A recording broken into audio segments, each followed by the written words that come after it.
Hola, ¿qué tal amigos de Iberoamérica? Es un verdadero gusto saludarlos, iniciar una semana más con ustedes y por supuesto con toda la información, temas de relevancia de nuestra región Iberoamérica, 22 países, 3 de ellos en Europa, Portugal, Andorra y España y por supuesto toda la región de América Latina.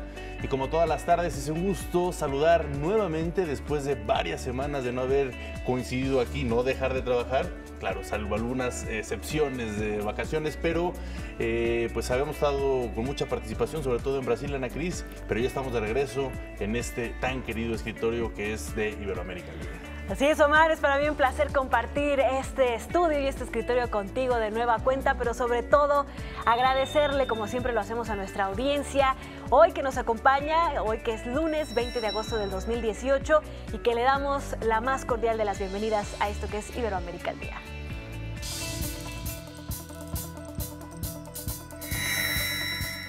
Atacan a migrantes venezolanos en Brasil y se manifiestan contra la llegada de nicaragüenses en Costa Rica.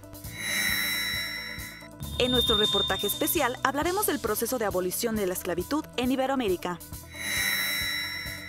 Y en los deportes, España vence a Francia y amarra el pasaporte a la final del Mundial Femenil Sub-20. Vámonos con toda la información de nuestra región. En Brasil, lamentablemente abrimos semana con no tan buenas noticias. En Brasil, un campamento de migrantes venezolanos en la ciudad de Pacaraima fue atacado por vecinos de esa comunidad fronteriza. Los ciudadanos obligaron a unos 1.200 venezolanos a cruzar la frontera y destruyeron las casas de campaña que había instalado en zonas públicas. De acuerdo con las autoridades, los enfrentamientos iniciaron luego de que un comerciante brasileño fue asaltado por un migrante venezolano, lo que generó el descontento de la población. El presidente Michel Temer anunció el envío de 120 militares a la frontera norte del país para evitar nuevos disturbios. Por su parte, el gobierno de Venezuela pidió a Brasil que garantice los derechos humanos y la seguridad de sus ciudadanos. En tanto, Ecuador tomó la decisión de pedir pasaporte a cualquier venezolano que intente ingresar al país. El presidente Lenín Moreno ha decretado emergencia en 3 provincias fronterizas ante el masivo arribo de venezolanos durante los últimos meses, quienes huyen de la crisis económica que se vive en la nación bolivariana, una crisis económica que se ha venido recrudeciendo con el paso de estos últimos 10 años. Incluso hay informes de que la inflación está exorbitante, ya se habla de una hiperinflación y que cerrará el año, por pronósticos, por ejemplo, del Fondo Monetario Internacional, con un decreciente menos 12% del Producto Interno Bruto, algo que no se había visto en muchas décadas ahí en Venezuela. Por ello, esta crisis migratoria que ya estaremos analizando, Ana Cris. Así es, Omar, y un panorama similar se vive en Costa Rica, donde miles de personas se han manifestado contra la llegada masiva de migrantes, pero de Nicaragua, que están huyendo de la violencia en ese país. El presidente costarricense Carlos Alvarado envió un mensaje a los ciudadanos de su país, a quienes instó a mantener la paz y a mostrar su solidaridad con los migrantes y a no caer en provocaciones que inciten al odio. La gran mayoría de los migrantes que llegan a nuestro país son personas de bien, buscan opciones de empleo y distintas formas de contribuir con la sociedad. Frente a llamados a la violencia o al odio, debe prevalecer la sensatez, la prudencia, la inteligencia y la solidaridad. Precisamente para abordar estos temas, analizarlos a profundidad, estos casos de xenofobia, lo que se vive económicamente en Venezuela y esta crisis generalizada, tanto social, política y económica. Agradecemos que nos tome la llamada el doctor Adalberto Santana Hernández. Él es investigador del Centro de Investigaciones sobre América Latina y el Caribe de la Universidad Nacional Autónoma de México. Es un placer saludarlo, doctor. Gracias por estar con nosotros en Iberoamérica al Día. Sí, muchas gracias, Omar y Ana, saludándolos desde aquí, desde la Universidad Nacional Autónoma de México. Así es, la máxima casa de estudios de este país. Me gustaría iniciar la conversación con estas medidas que acaban de entrar en vigor el día de hoy, allá en Venezuela, y que supuestamente buscan mejorar una crítica situación. ¿Qué opinión tiene al respecto? Pues sí, en efecto, es el gobierno venezolano ha señalado que hoy entrarían, ya han entrado ya de hecho, una serie de medidas económicas, financieras, monetarias, para ajustar mucho mejor la situación de crisis económica, pero particularmente la llamada guerra económica que vive Venezuela y que ha afectado a distintos segmentos de la población, y también el desarrollo de una economía sana que en ese país en los últimos años se ha ido recrudeciendo en una fuerte crisis económica, social y también política. Doctor, me da muchísimo gusto saludarlo, agradecerle que nos haya tomado este enlace. Bueno, es obvia la situación que están viviendo tanto Venezuela como Nicaragua. Sin embargo, ¿a qué podemos atribuir esta pues aparente xenofobia que ha despertado por parte de los países vecinos o aledaños? O si realmente está justificado este rechazo que se está presentando en contra de las personas que tienen que desplazarse de estos países, pues para conservar su integridad de alguna forma. Sí, mire, hay un problema de una migración económica que ha salido de Nicaragua, que ha salido de Venezuela, matizada por un conflicto político que se vive en ambos países, un poquito con mayor tiempo allá en Venezuela, que se inició sobre todo en 2014, y en Nicaragua apenas en este año.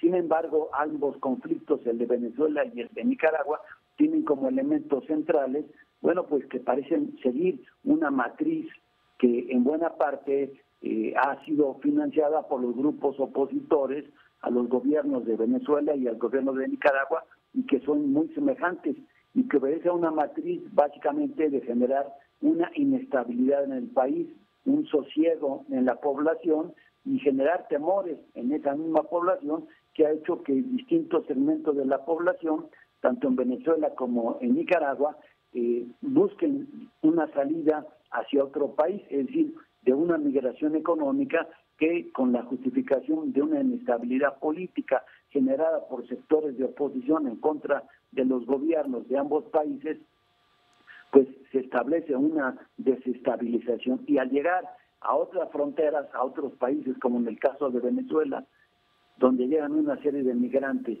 a Brasil, a Colombia o Ecuador, bueno, empiezan a generar también una inestabilidad en esos países y en particular en algunas regiones.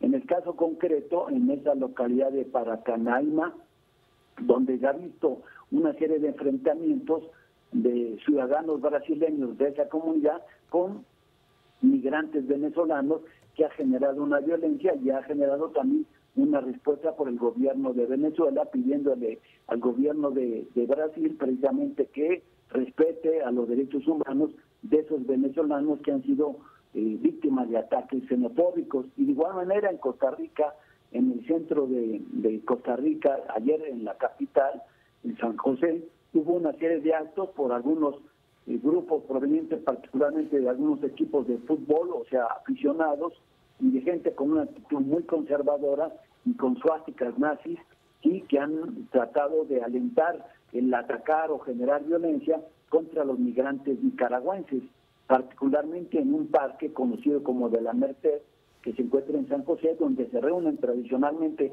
desde hace muchas décadas tanto hombres como mujeres migrantes provenientes de Nicaragua. Entonces también ha generado esto un malestar en estos países.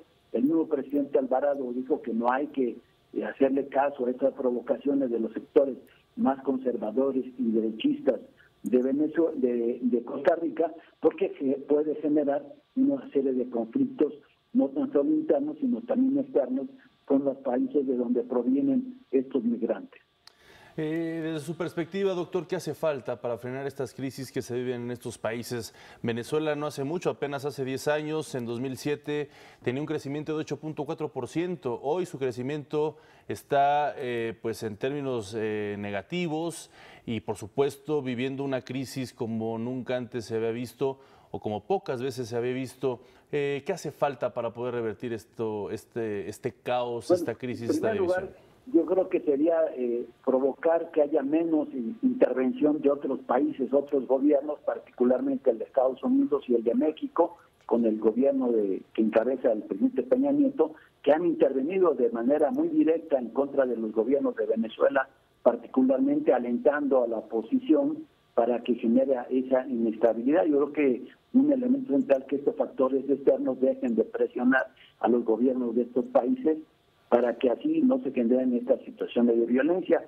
Y en lo interno, pues evidentemente en el caso de Venezuela y de Nicaragua, tratar de llegar a un diálogo con los sectores opositores para que esta situación pues sea reducida y no se llegue a fenómenos de un mayor recrudecimiento de la violencia. Y que se abran caminos democráticos también para poder abrir, por ejemplo, elecciones. Hay democracia, lo que pasa es que los sectores conservadores tienen la inestabilidad de esos gobiernos y provocar situaciones de una especie de golpes de Estado, que ese es el problema que estamos padeciendo en nuestra región. ¿Desde su perspectiva fueron democráticas las elecciones recientes en Venezuela? Y en Nicaragua también y en México, pero los sectores conservadores de derecha siempre buscan desestabilizar a los gobiernos llamados de izquierda. Muy bien, pues le agradecemos mucho que haya estado con nosotros en Iberoamérica al día, poder compartir su visión y pues seguir revisando lo que sucede en los próximos meses en estos queridos países. Un fuerte abrazo. Gracias. Gracias a usted.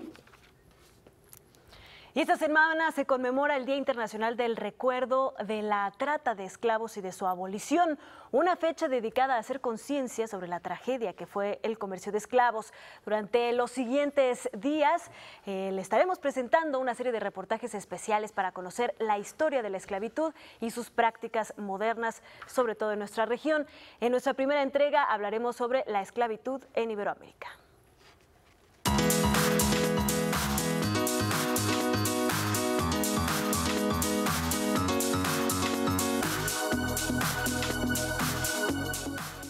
La esclavitud en Iberoamérica parece estar activa a pesar de que las leyes de los distintos países la abolieron durante el siglo XIX. Ha sido una lucha constante a la defensa de los derechos humanos. Durante el siglo XVI surgió el comercio transatlántico de esclavos, donde más de 15 millones de africanos fueron secuestrados para ser trasladados en navíos en pésimas condiciones, higiénicas y alimentarias hacia el Nuevo Mundo. Los esclavos eran vendidos para trabajar principalmente en plantaciones de caña, de azúcar, haciendas y minerías. Los frailes y franciscanos y la Real Audiencia en Santo Domingo fueron los primeros en solicitar el servicio de esclavos, algo que se extendió por México, Perú y Argentina. El primer país en legislar sobre la abolición de la esclavitud fue Chile, al implantar la Ley de Libertad de Vientres, el 15 de octubre de 1811.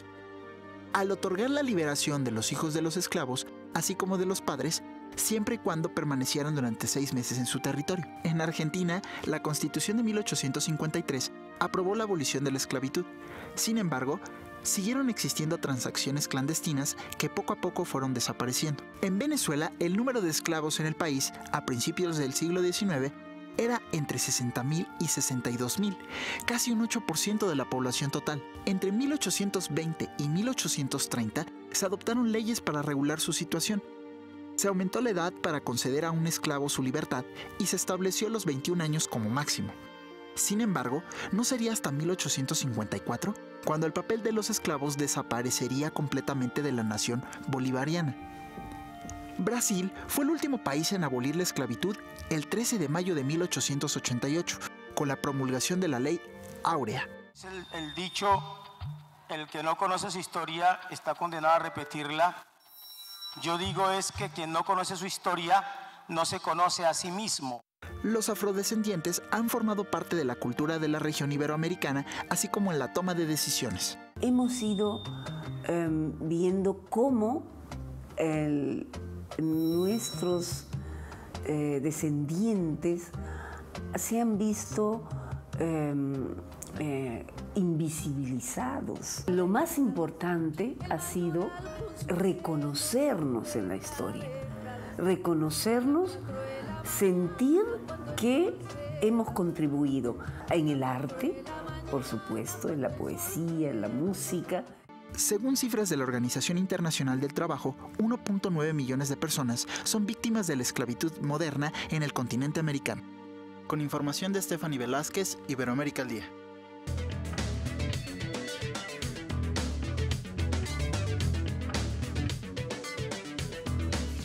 Precisamente ya lo adelantábamos este lunes, en Venezuela entró en vigor el nuevo cono monetario, el cual tiene 5 ceros menos. Esto en lo que es precisamente pues la moneda llamada el bolívar, ahora se llamará el bolívar soberano y estará anclado a la criptomoneda el petro para evitar su devaluación y por unos días coexistirá con los billetes anteriores. El presidente Nicolás Maduro declaró este día como no laborable y la banca dejó de funcionar para adaptar sus sistemas a la reconversión monetaria. No hace mucho, apenas hace 5 años, ya se le había suprimido 3 ceros al bolívar, ahora lo hace con 5 ceros y esto precisamente en referencia a la hiperinflación que se vive en el país venezolano y por supuesto la falta de un sistema monetario que permita hacer compras adecuadas, sobre todo de la canasta básica.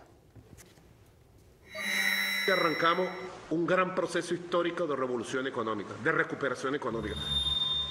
Estamos viendo días de historia, compatriotas, días de historia estamos viviendo, de un cambio económico definitivo, necesario, de una reconversión económica rumbo al modelo productivo, de crecimiento real, crecimiento verdadero, y rumbo a la búsqueda de nuevos equilibrios macroeconómicos.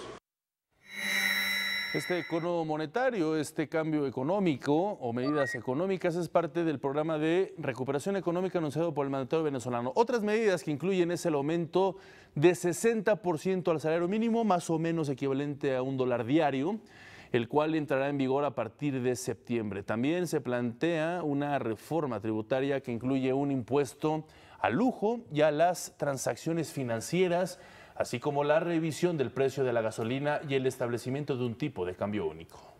Así es, Omar, y como lo apuntamos también en la entrevista, nos vamos hasta Nicaragua, donde la Iglesia Católica de ese país afirmó estar lista para la reanudación de un diálogo nacional para restaurar la paz en el país centroamericano. Este anuncio se da al cumplirse 4 meses de que iniciaron las protestas antigubernamentales que han dejado, según cifras extraoficiales, más de 300 muertos. Recordemos que la Conferencia Episcopal de Nicaragua actúa como mediadora en el diálogo del gobierno y la oposición. El Salvador se suma a la unión aduanera entre Honduras y Guatemala con la finalidad de convertir al Triángulo Norte de Centroamérica en la 8ª potencia económica de Latinoamérica. Los mandatarios de los 3 países se reunieron hoy en el puerto fronterizo El Corinto, en Honduras, para formalizar el acuerdo que permitirá el libre tránsito de mercancías y personas entre sus fronteras. Con la incorporación de El Salvador, la Unión incrementará su Producto Interno Bruto a casi $127.000 millones y el comercio interregional a más de $6.000 millones. El presidente de Chile, Sebastián Piñera, y el secretario de Defensa de los Estados Unidos, James Mattis, firmaron un acuerdo para combatir las ciberamenazas en el país sudamericano. El acuerdo contempla la cooperación de ambas naciones en 3 puntos clave: el mantenimiento de un Internet seguro, la protección de las infraestructuras de cada país y la promoción de normas para el uso responsable. Y en España, la policía catalana abatió a un hombre que ingresó armado con un cuchillo a una comisaría de Cornellà. El agresor, de 29 años, portaba una identificación argelina y aunque no tiene antecedentes penales, la policía regional lo considera como un ataque terrorista. Esto sucede sucede a 3 días de haberse conmemorado el primer aniversario del atentado de Barcelona, que dejó 16 muertos y más de 150 heridos. En una carta dirigida a todos los católicos del mundo, el Papa Francisco condenó las agresiones sexuales cometidas por miembros del clero y su encubrimiento. Esto retomando una cita bíblica donde el pontífice argentino aseguró que si un miembro sufre, todos sufren con él. Solo en el estado norteamericano de Pensilvania se reveló el abuso y encubrimiento de más de 1.000 víctimas infantiles por parte de alrededor de 300 sacerdotes durante los últimos 70 años. Y el pasado sábado falleció a los 80 años el ex secretario general de la Organización de las Naciones Unidas y Premio Nobel de la Paz, Kofi Annan, originario de la ciudad de Kumasi, en Ghana. El dirigente africano fue una de las figuras más relevantes de la diplomacia global y pilar de las Naciones Unidas desde su ingreso a la organización en 1962. Ahora vamos a nuestra sección Espacio a Tierra. Espacio a Tierra. Bienvenido a Espacio a Tierra, soy Ana Cristina Olvera y te invito a bordo de la Estación Espacial. A veces, para realmente entender el comportamiento animal, tienes que pensar un poco más en grande, o en este caso, con un poco más de altura. Los cosmonautas Oleg Artemiev y Sergei Prokopiev instalaron el experimento llamado Icarus fuera de la estación durante su caminata espacial esta semana. Icarus es un proyecto colaborativo entre la Agencia Espacial Rusa Roscosmos y el Centro Aeroespacial Alemán, DLR, para estudiar los patrones migratorios de animales pequeños a los que se les han colocado sensores GPS. El experimento podrá proveer datos sobre cómo los animales se desplazan, la variación en el tiempo de la densidad poblacional y la transmisión de enfermedades. Los cosmonautas también desplegaron 4 satélites pequeños y recuperaron muestras de estudios de ciencias de materiales durante su caminata espacial. Los líquidos se comportan de una manera muy extraña en la microgravedad. Forman esferas que se fijan a cualquier superficie que tocan. Pero ¿qué tan fácil es controlar este fenómeno? Un experimento realizado en la estación nos lo muestra. El experimento de contención de tensión superficial 2 lleva la ciencia fuera de las cajas de guantes. El experimento trata sobre la formación y captura de microgotas generadas usando el flujo de aire dentro de una pipeta al interactuar con el líquido para ver qué tan estables son y qué tan bien pueden ser controladas. Evaluando las técnicas con las que se llevó a cabo, se busca realizar más experimentos fuera de las cajas de guantes, lo que se traduciría en poder hacer más experimentos dentro de la estación. Y Ricky Arnold se conectó con estudiantes del evento Youth Spark de Microsoft, que tuvo lugar en el Centro Espacial Houston, el centro oficial de visitas del Centro Espacial Johnson de la NASA. What was the most surprising aspect of executing a spacewalk?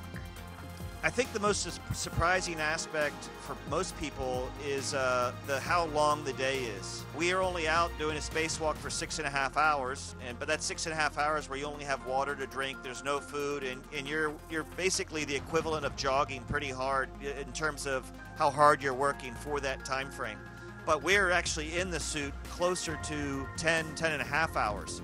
Youth Spark es una conferencia inmersiva que dura un día completo, diseñada para motivar a jóvenes a mejorar sus comunidades y el mundo estudiando carreras en ciencia, tecnología, ingeniería, artes y matemáticas.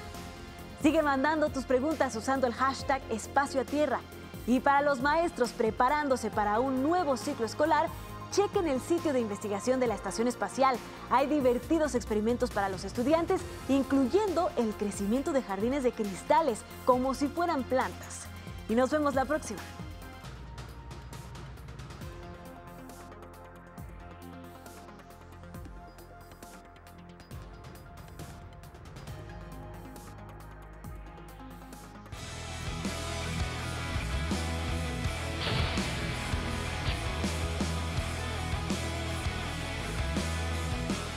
Ya está listo con nosotros en el estudio Eduardo Gaitán, quien nos tiene lo más relevante de los deportes. Lalo, bienvenido. Así es, Anita, Omar, amigos de Iberoamérica, muy buenas tardes, muy buenas noches, qué gusto estar con ustedes. Y vámonos con la información deportiva porque ya tenemos la gran final del torneo de la Copa del Mundo Sub-20 Francia 2018, porque en el fútbol femenil el equipo de España hizo historia esta mañana al conseguir el boleto a la gran final tras vencer al anfitrión Francia por la mínima diferencia en la segunda semifinal de hoy lunes en duelo disputado en el Stade de la Rabin. Patrick Guijarro fue el autor del único gol del partido en minuto 51 de tiempo corrido y que fue suficiente para que la Furia Roja accediera a la disputa por el título en contra de Japón, que más temprano superó sin inconvenientes a la selección de Inglaterra 2-0. Las españolas se quedaron con 10 tras la expulsión de Aitana Bonmati. Sin embargo, no fue factor y las ibéricas de esta manera lograron calificar a su primera final histórica en esta categoría y en esta rama. Felicidades para ellas, no va a estar nada fácil. Próximo viernes tenemos la gran final de la Copa del Mundo Femenil Sub-20. Japón en contra de España a partir de las 19:30 horas tiempo de Madrid, allá en el estadio de la Gamín. Y vamos con más información, cambiamos de disciplina, es momento de hablar del voleibol de playa, del circuito internacional de esta disciplina. Continúan las buenas noticias, por cierto, para el deporte ibérico. La pareja brasileira conformada por Agata Bernatczuk y Duda Lisboa Santos logró su primer título tras vencer a la dupla checa conformada también por Bárbara Hermanova y Marketa Slukova por parciales de 21-15 y 21-19 en la final que se disputó en la ciudad de Hamburgo, allá en Alemania. Con esta victoria, Duda Santos, además de convertirse en ganadora de la medalla de oro, se convirtió en la primera campeona, en la más joven del World Tour Finals, con tan solo 20 años de edad.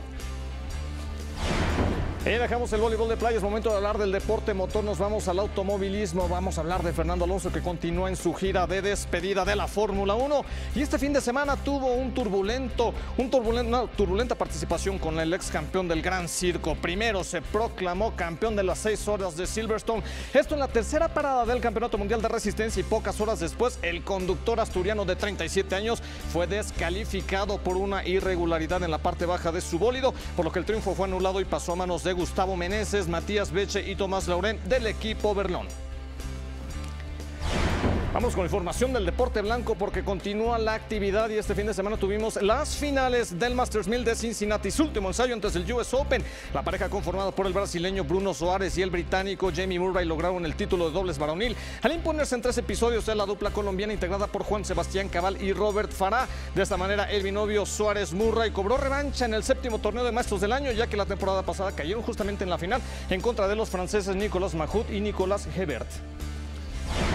Y por último, vámonos con el ciclismo en la Vuelta de Colombia, que llegó a su fin este fin de semana. El ecuatoriano Jonathan Caicedo del Team Medellín se coronó campeón de la edición 68 de esta justa cafetalera, al mantener una ventaja de 41 segundos sobre el local Juan Pablo Suárez y de 59 segundos ante el colombiano español Oscar Sevilla. De esta manera, Caicedo se convirtió en el primero y último de los últimos 6 años, en el primer extranjero en ganar la justa de Colombia.